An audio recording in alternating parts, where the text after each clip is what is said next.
বিশ্বকর্মার আরাধনায় মেতেছে রাজ্য, তার মধ্যেই আরজি করের বিচারের দাবিতে আকাশে উড়েছে কালো ঘুড়ি। এবারের বিশ্বকর্মা পুজো অন্যবারের থেকে কিছুটা হলেও আলাদা। এসবের মধ্যে হাওড়া, হুগলি, হলদিয়া, ব্যারাকপুর, শিল্পাঞ্চল সহ জেলার সর্বত্রই সকাল থেকেই শুরু হয়েছে দেব কারিগরের পুজো। Office, garage, bus stand, auto stand, rickshaw stand, স্টেশনে ধুমধাম করে বিশ্বকর্মার আরাধনায় মেতেছেন মানুষ। পুজোর পর ফুল মালা দিয়ে সাজিয়ে তোলা হয়েছে ট্রেন, বাস, গাড়ি, বিভিন্ন অফিস, শিল্পাঞ্চল।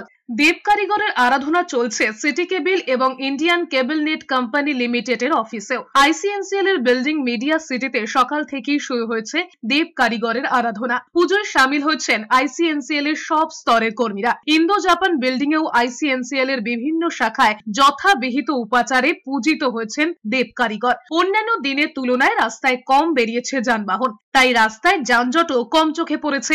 নানা রঙের ঘুড়ির মাঝে নজর কেড়েছে কালো ঘুড়ি। আরজি করের বিচার চেয়ে কালো ঘুড়ি উড়েছে আকাশে, যাতে লেখা রয়েছে উই ওয়ান্ট জাস্টিস।